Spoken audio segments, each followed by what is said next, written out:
नमस्ते। आर्यावर्त की कहानियाँ में आपका स्वागत है।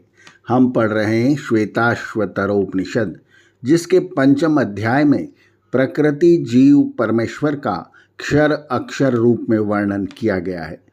इस उपनिषद में मुख्य तौर पर त्रित्ववाद पाया गया है। बार बार प्रकृति, जीव और ईश्वर का उल्लेख मिलता है।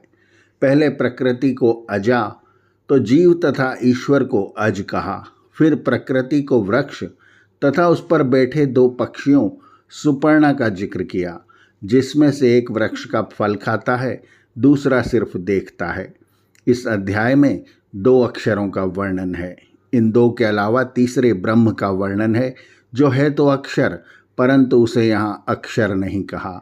इन सब से प्रतीत होता है कि उपनिषदों में भले ही सर्व खल विदम ब्रह्म का वर्णन हो, परंतु साथ ही ब्रह्म के अतिरिक्त जीव तथा प्रकृति का भी अज, सुपर्ण, अक्षर आदि नामों से उल्लेख है।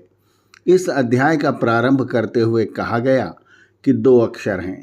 अक्षर अर्थात जो क्षर नहीं होते, नित्य हैं। द्वे अक्षरे, ये दो अक्षर ब्रह्म पर हैं, अर्थात ब्रह्म ही इनका लक्ष्य है। ब्रह्म परे, ब्रह्म ही इनका आधार है। ब्रह्म पर ही ये टिके हुए हैं, परंतु ये दोनों अनंत हैं।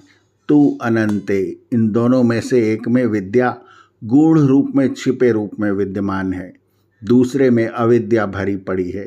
विद्या अविद्या निहिते यत्र गूढ़े, विद्या जीव का और अविद्या प्रकृति का गुण है। इनमें से अविद्या टिकने वाली नहीं है। क्षरम तू अविद्या, और निश्चय से विद्या अमरता देने वाली है। ही अमृतम तु विद्या, प्रकृति तथा जीव के अतिरिक्त एक अन्य है जो विद्या तथा अविद्या का नियमन करने वाला है। विद्या अविद्या शिते यह तु सह अन्य। इस श्लोक में चार बातें कही गई है। पहली बात यह कि अक्षर सत्ताएं तीन है, प्रकृति, जीव तथा ईश्वर। दूसरी बात यह कि इन तीन में से एक ब्रह्म है। तीसरी बात यह कि विद्या जीवात्मा का और अविद्या प्रकृति का स्वाभाविक गुण है। चौथी बात यह कि विद्या तथा अविद्या दोनों का नियमन ईश्वर कर रहा है। ईश्वर के विषय में दूसरे, तीसरे तथा पांचवें श्लोक में उपनिषदकार ऋषि ने अपनी बात कही है। वह इकलौता एक एक कारण का अधिष्ठाता है। यह योनिम अधितिष्ठति एकः, इन कारणों से जो कुछ निर्माण होता है, जिस किसी रूप का भी निर्माण होता है, विश्वानि रूपाणि, और इन कारणों से जो अन्य कारण उत्पन्न हो जाते हैं, योनि ही च सर्वाहा, उन सब का वही अधिष्ठाता है। योनि ही स्वभावान अधितिष्ठति एकः, सबका फल देने वाला वही है। सर्वान परिणामयेत यह, वही एकलौता विश्व का अधिष्ठाता है। सर्वम एतत् विश्वम अधितिष्ठति एकः, प्रत्येक वस्तु के गुण का विनियोजन वही करता है। गुणान च सर्वान विनियोजयेत। इसी अध्याय में जीव के विषय में विचार किया गया है। जीवात्मा सत्व रज तम, इन तीन गुणों के पीछे चलने वाला है।